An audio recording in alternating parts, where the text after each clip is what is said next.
السلام عليكم ورحمة الله وبركاته.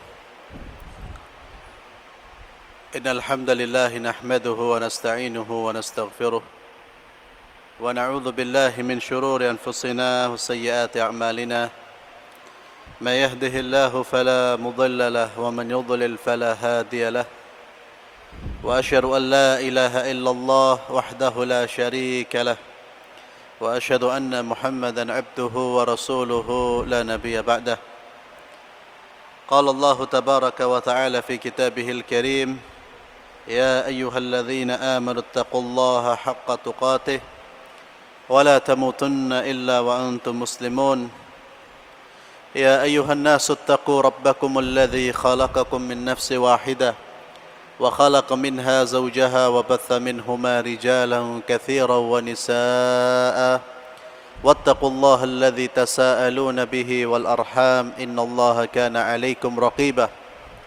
يا أيها الذين آمنوا اتقوا الله وقولوا قولا سديدا يصلح لكم أعمالكم ويغفر لكم ذنوبكم ومن يطع الله ورسوله فقد فاز فوزا عظيما. أما بعد. Para bapak-bapak yang saya hormati, kita masih dalam pembahasan tentang jual beli.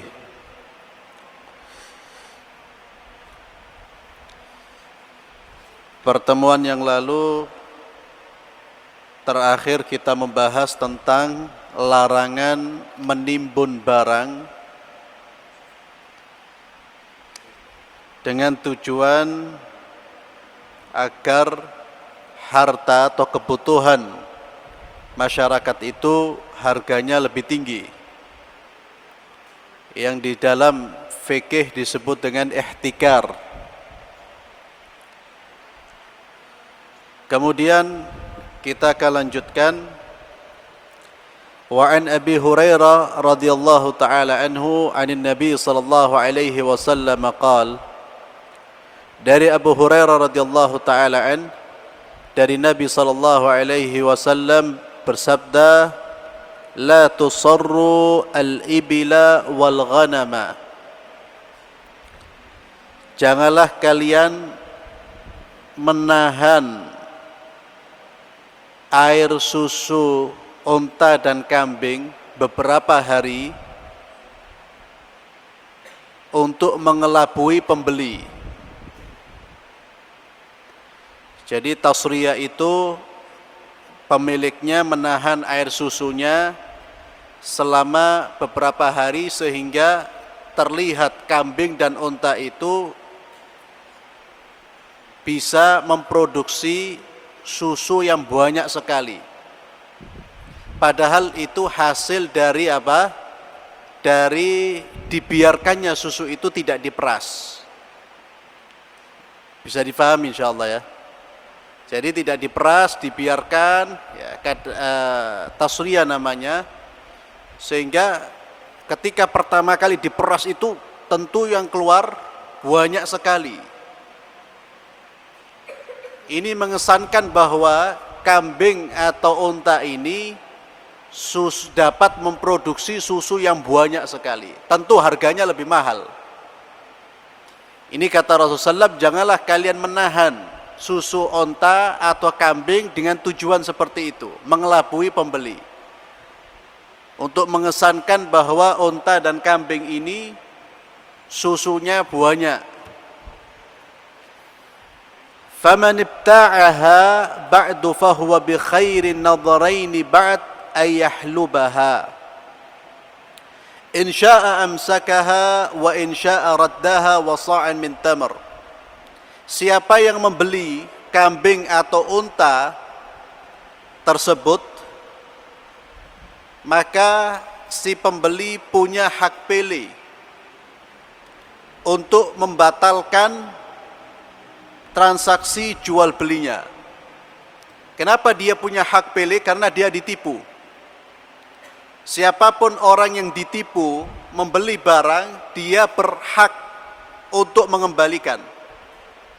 Dan si pembeli tidak boleh menolak pengembalian tersebut. Maka kata Rasulullah SAW, siapa yang sudah kadung membeli, maka dia punya pilihan. Dan sudah dia minum susunya, sudah dia ambil susunya, dia punya pilihan. Dia boleh melanjutkan, si pembeli ini membiarkan, tetap dia beli kambing atau unta tersebut, atau dia juga boleh mengembalikan kambing atau untanya ditambah 1 sok kurma. Ditambah 1 sok kurma. Untuk apa 1 sok kurma ini? Karena dia sudah minum susunya. Karena dia sudah minum susunya. Kecuali kalau belum dimanfaatkan sama sekali, maka dia tidak perlu menambah apapun. Tapi kalau dia sudah minum, kata Rasulullah, ba'da ayyahlubaha, setelah dia peras, dia sudah mendapatkan manfaat, maka dia berhak untuk mengembalikan, tapi susu yang dia minum ini dia kembalikan dengan 1 sok kurma. Di dalam riwayat Muslim disebutkan, fahuwa bil khiyari 3 ayyam, dia punya hak pilih selama 3 hari. Kemudian dari Abdullah bin Mas'ud radhiyallahu taala anhu, beliau berkata, man ishtara syatan muhaffalatan faraddaha falyarudda ma'aha sa'an, rawahul Bukhari. Barang siapa yang membeli kambing syatan muhaffalatan, yang ditahan air susunya sehingga terlihat banyak, sehingga mengumpul banyak, falyarudda ma'aha sa'an, dia boleh mengembalikan lagi, dan dia menambah 1 sok kurma kalau susunya sudah dia minum. Hadis riwayat Bukhari. Dari 2 hadis ini ada pelajaran bagi kita. Yang pertama, bahwa seorang penjual hendaknya bersikap jujur, menjual apa adanya, tidak memanipulasi, tidak melakukan perbuatan-perbuatan yang di dalamnya ada unsur penipuan. Maka prinsip orang berbisnis itu adalah kejujuran. Kejujuran akan mendatangkan barakah. Dan yang paling penting bagi kita itu barakah. Mendapatkan keuntungan sedikit tapi barakah itu lebih bermanfaat daripada mendapatkan keuntungan banyak tapi tidak ada barakahnya. Dan yang menghilangkan keberkahan dalam transaksi bisnis kita, jual beli kita, ketika tidak ada kejujuran di dalamnya. Jangan mempoles atau memperbagus barang yang mau kita jual untuk menipu.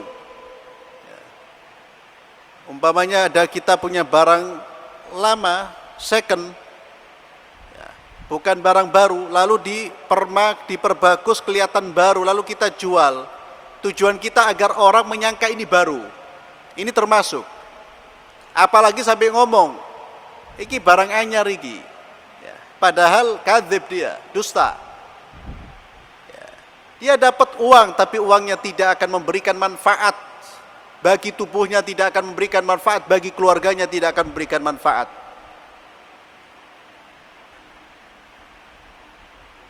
Dan Rasulullah SAW juga memberitahu kepada kita bahwa orang yang menipu maka barangnya, dia harus menerima barangnya jikalau dikembalikan. Dia tidak boleh menolak. Ada cacat, dia tidak ngomong kalau ada cacat. Ternyata ketika sudah dibeli, si pembeli tahu, dan memang cacatnya itu bukan dari si pembeli, cacatnya memang dari si penjual. Maka si pembeli punya hak untuk mengembalikan, si penjual tidak boleh menolak barangnya dikembalikan. Haram bagi dia sampai menolak.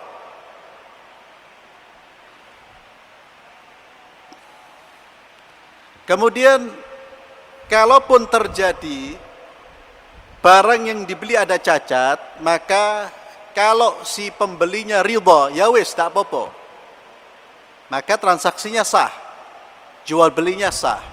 Ya.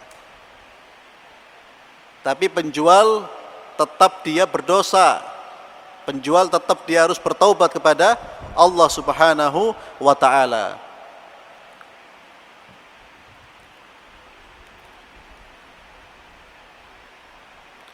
Kemudian dari Abu Hurairah radhiyallahu taala anhu, anna Rasulullah sallallahu alaihi wasallam marra ala subratin min ta'am. Abu Hurairah berkata bahwa Rasulullah sallallahu alaihi wasallam pernah melewati tumpukan makanan. Jadi ada makanan, ada tumpukan makanan. Lalu fa'adkhala yadahu fiha. Rasul pun memasukkan tangannya ke dalam tumpukan tersebut. Fanalat asabi'uhu balalan. Ketika beliau memasukkan tangannya, ternyata di bagian bawah itu basah. Di bagian bawahnya basah. Jadi tumpukan di atasnya kering, bagian bawahnya basah. Faqala ma hadha ya sahibat ta'am. Nabi mengatakan, apa ini wahai pemilik makanan? Qala asabathu as-sama'u ya Rasulullah. Basah ini karena kena hujan ya Rasulullah. Maka kata Rasulullah sallallahu alaihi wasallam, afala ja'altahu fawqa at-ta'ami kay yarahu an-nas? Kenapa kamu tidak meletakkannya di bagian atas biar orang tahu kalau makananmu ini ada yang basah? Kenapa kamu letakkan di bagian bawah? Coba kita lihat ancaman Rasulullah sallallahu alaihi wasallam. Man ghasya falaysa minni. Siapa yang berlaku curang, menipu, dia bukan dari golonganku. Siapa yang berlaku curang, mencurangi orang, menipu orang, falaysa minni, dia bukan dari golonganku. Hadis riwayat Muslim. Maka hadis ini memberikan pelajaran kepada kita bahwa haram hukumnya ghishun nasi fil bai', menipu orang, termasuk dalam jual beli. Menipu itu dalam seluruh aspek kehidupan kita, transaksi apapun tidak boleh dengan menipu, termasuk jual beli. Maka ketika seorang penjual menjual barangnya yang ada cacatnya, dia wajib memberitahu. Tidak boleh sekut-sekutan, diam-diaman. Kalau memang ada sesuatu yang membuat barang ini sebetulnya berkurang harganya, nilainya cacat, dia wajib beritahu. Kasus seperti ini sama dengan sebagian pedagang di zaman kita, yang kadang-kadang jual buah-buahan ya,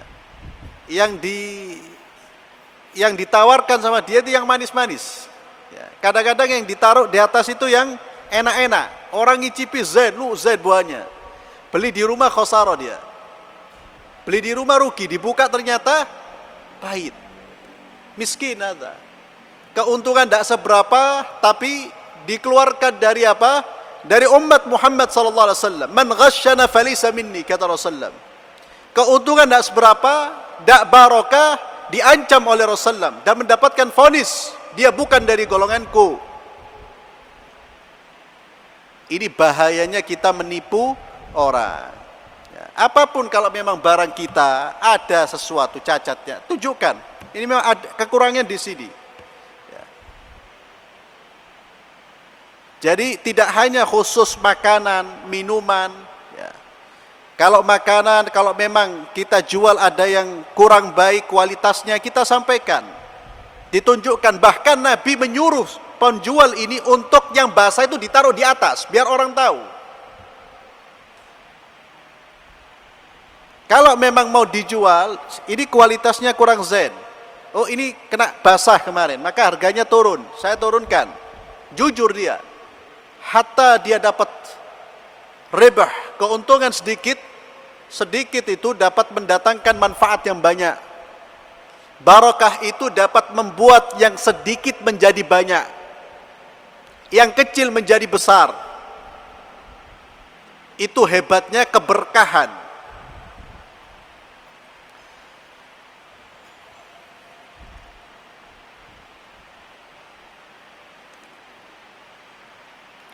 Bahkan penulis di sini mengatakan, wa mimma yu'sif lahu anna akthara muamalatin nasil an jariya ala hadha la yarawna fihi ba'sa wa la yakhshawna min amalihi iqaba mimma sabbaba man'il qatar wal qahd wa naz'il barakah.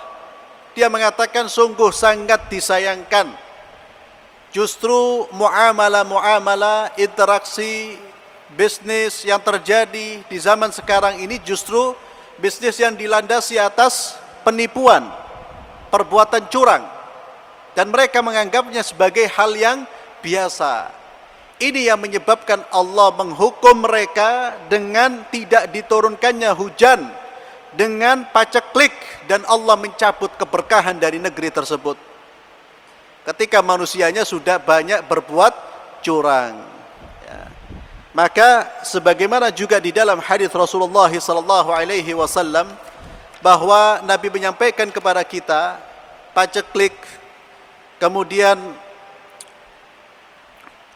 gagal panen dan musibah-musibah yang itu merugikan masyarakat, merugikan orang, itu juga sebetulnya hasil dari dosa-dosa kita, hasil dari dosa-dosa mereka. Itu salah satu faktor. Maka kalau kita sekarang, apalagi sekarang kita melihat nggak ada beresnya urusan di negeri ini. Bahan bertambah tinggi, tidak ada beresnya. Yang salah bukan hanya hukumah, yang salah bukan hanya hukumah. Bisa jadi itu azab karena perselingkuhan, dosa antara hukumah dengan rakyatnya juga. Rakyatnya banyak maling, maka Allah akan menjadikan pemimpinnya sama dengan mereka. Itu dosa perselingkuhan dari rakyat dan hukumannya. Kadang-kadang kita teriak-teriak ke atas, padahal dia sendiri sarik. Kita bila teriak-teriak orang korupsi, dia sendiri kalau dagang, nas'allallahu al-afiyah wa salama. Maka Rasulullah mengingatkan kepada kita, musibah itu juga bukan kita mengatakan hukuman tidak salah. Lah, perselingkuhan, dosanya mereka dengan rakyat. Artinya rakyat juga harus introspeksi diri, melihat. Kita ini harus melihat. Lah kalau manusianya di mana-mana menipu, mencurangi orang, berbohong, kadzib dan lain sebagainya, bagaimana Allah akan memakmurkan negeri ini, menurunkan barakah?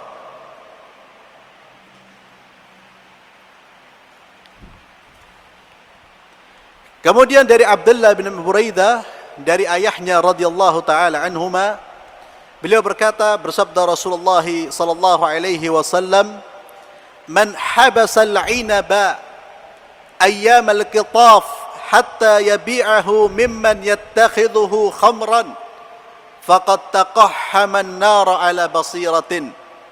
Rawah Tabrani fil Awsati bi isnadin hasan. Abdullah bin Buraidah dari ayahnya berkata, bersabda Rasulullah sallallahu alaihi wasallam, barang siapa yang menyimpan anggur di hari-hari dia memetiknya, lalu dia jual kepada orang yang menjadikan anggur itu sebagai minuman keras, dia jual untuk penjual minuman keras, pembuat minuman keras, maka dia telah melemparkan dirinya ke dalam api neraka di atas basirah, di atas ilmu. Hadis ini ikhwani fillah memberikan pelajaran bagi kita bahwa kita dilarang menjual sesuatu sekalipun yang kita jual itu halal pada asalnya. Tapi kalau kita tahu barang kita ini dimanfaatkan untuk yang haram, kita tahu, bukan dengan dugaan. Bukan dengan dugaan, bukan dengan prasangka, tapi kita tahu maka kita haram dan kita juga ikut menanggung dosanya. Bahkan Rasulullah SAW mengatakan maka dia telah menceburkan dirinya sendiri ke dalam api neraka. Sama dengan orang terjun bebas ke neraka. Itu orang yang membantu orang lain berbuat maksiat kepada Allah Subhanahu wa taala. Jual anggur halal. Tapi kalau dia tahu ternyata anggur ini akan dimanfaatkan oleh penjual atau produksi orang yang memproduksi khamr, minuman keras, maka dia sama. Allah Subhanahu wa taala firman, "Wala ta'awanu 'alal itsmi wal 'udwan." Janganlah kalian saling tolong-menolong di atas perbuatan dosa dan tolong-menolong dalam hal permusuhan. Allah menyuruh kita untuk ta'awun 'alal birri wat taqwa. Allah menyuruh kita untuk ta'awun, saling tolong-menolong dalam hal kebaikan dan ketakwaan. Kita harus saling bahu-membahu. Tapi dalam perbuatan dosa tidak boleh kita memberi bantuan sekecil apapun. Maka kita juga bisa menganalogikan dengan barang-barang yang lain. Ya. Umpamanya kita jual pisau. Pisau ini bisa dimanfaatkan untuk kebaikan, bisa dimanfaatkan untuk hal yang tidak baik. Kalau kita tahu fulan ini beli pisau dari kita, mau getel orang, mau bunuh orang, haram kita jual. Haram kita jual. Kalau kita tidak tahu, tidak perlu bertanya. Jangan membebani diri dengan hal-hal yang kita tidak dibebani untuk itu. Ada orang kemudian terkena bisikan, akhirnya semua orang beli ditanya, "Ini buat apa? Buat apa?" Ya ngamuk orang. Yang tidak boleh kalau kita tahu jelas. Termasuk ikhwani fillah istijar, yakni menyewakan rumah, tanah atau apapun yang mana tempat itu akan digunakan untuk maksiat kepada Allah Subhanahu wa taala, maka haram. Sekalipun kita tidak ikut menaruh barang di situ, kita hanya memberi tempat, itu sama dengan ta'awanu. Larangan Allah, wa ta'awanu 'alal itsmi wal 'udwan. Sekali lagi, mari kita cari keberkahan, bukan keuntungan. Yang pertama itu barokah terlebih dahulu. Barakah terlebih dahulu.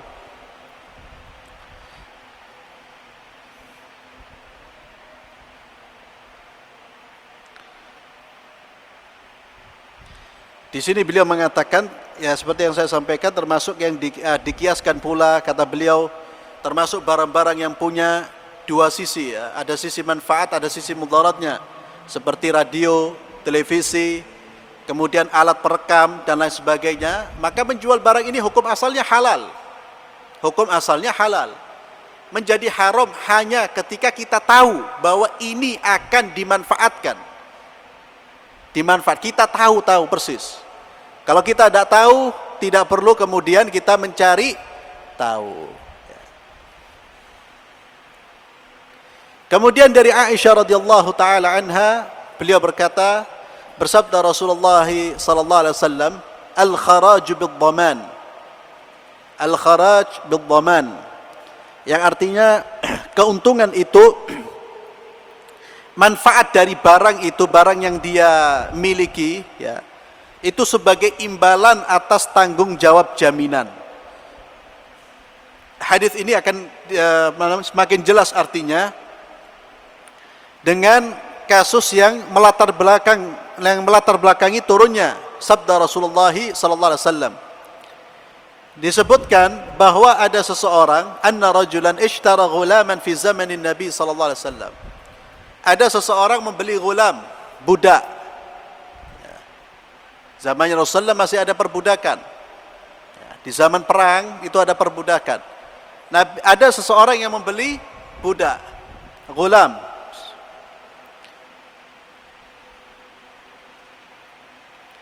Wa kana indahu ma sya Allah. Dia beli lalu dia manfaatkan ghulam ini. thumma raddahu min aibin wajadahu. Ternyata setelah beberapa hari dilihatnya budak ini punya cacat. Ternyata budak ini punya cacat. Cacat yang sama pemiliknya tidak diberitahu. Faqadha an-nabi sallallahu alaihi wasallam biraddihi bil aib. Biraddihi bil aib. Maka orang ini datang kepada Rasulullah. Dia melaporkan, ya Rasulullah, saya beli budak ternyata ada aibnya. Maka Nabi memutuskan untuk mengembalikan budak ini kepada pemiliknya.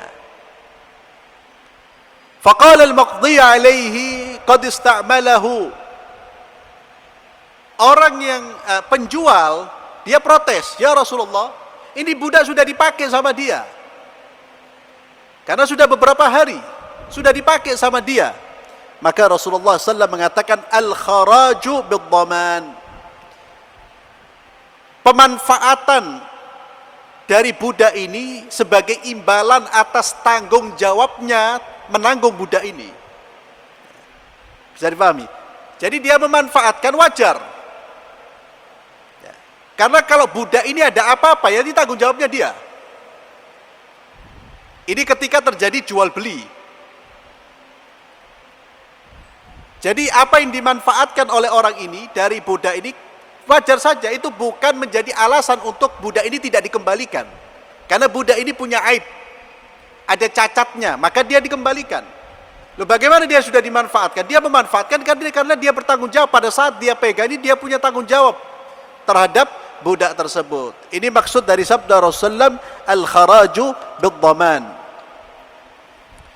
Kemudian dari Urwa al-Bariki radhiyallahu taala anhu, anna Nabiy sallallahu alaihi wasallam a'tahu dinaran liyashtari bihi udhiyatan aw syatan. Urwa al-Bariki ini mengatakan bahwa Rasulullah sallam memberinya uang 1 dinar untuk membeli hewan kurban udhiyah, hewan kurban atau kambing.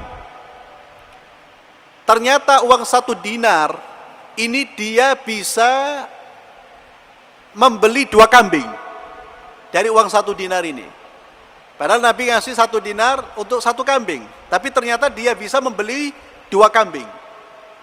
Faba'a ihdahuma bidinar, fa'atahu bisyatin wa dinar. Ketika dia sudah mendapatkan 2 kambing, maka 1 kambing dia jual dengan 1 dinar. Dia pun datang kepada Rasulullah SAW, memberikan uang 1 dinar kepada Nabi dengan seekor kambing. Jadi 1 dinarnya Nabi woto, plus dia Nabi SAW mendapatkan satu kambing. Fada'alahu bil barakah fi bai'ih. Maka Rasulullah mendoakan keberkahan buat Urwa al-Bariki ini dalam jual belinya. Ini kemampuan beliau membuat uang yang seharusnya bisa 1 barang, dia bisa mewujudkan dengan 2 barang. Maka Rasulullah SAW mendoakan keberkahan bagi dia. Fakana law ishtara turaban la rabiha fi. Berkat dari doanya Nabi, ketika Nabi mendoakan barokah, Urwa al-Bariki ini setiap kali melakukan transaksi jual beli pasti untung. Pasti untung. Dan sampai-sampai perawinya mengatakan, orang ini menjadi pedagang sukses, penjual sukses. Bahkan kalau seandainya dia membeli turab, membeli debu, itu akan bisa dia akan bisa menghasilkan untung dari situ. Ya, ini kemampuan apa? Kecerdasan dalam berbisnis. Ini juga berkat dari doa Rasulullah SAW, keberkahan. Sehingga apapun yang dia jual dapat untung dia. Sampai dikatakan kalau debu dia beli, dia bisa menghasilkan untung dari situ.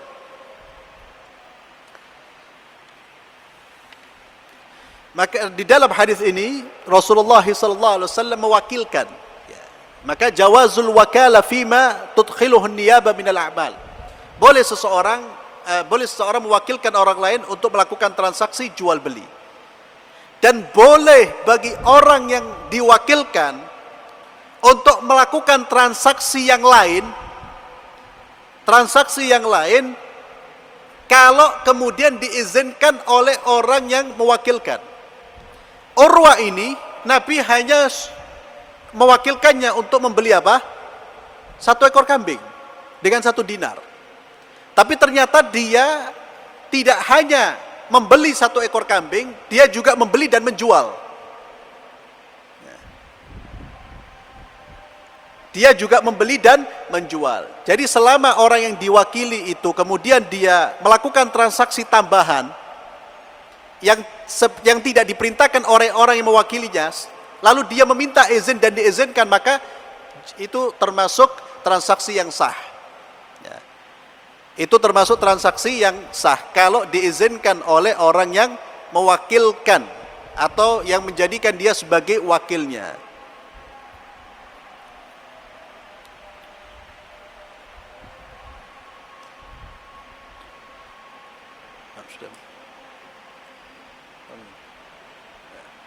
Kemudian dari Abu Sa'id Al-Khudri radhiyallahu taala anhu, anna Nabiy sallallahu alaihi wasallam naha an syira'i ma fi butunil an'ami hatta tada. Nabi sallallahu alaihi wasallam melarang menjual janin yang masih ada di perut hewan sampai dia melahirkan. Tidak boleh orang transaksi jual beli janin, ya, karena belum terwujud. Dia kalau mau membeli ketika janin ini sudah melahirkan baru boleh dia menjualnya.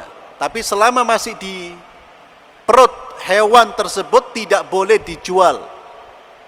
Kenapa? Karena di dalamnya ada unsur gharar, ada ketidakjelasan. Bisa jadi janin itu lahir dengan selamat, bisa jadi lahir tidak dengan selamat.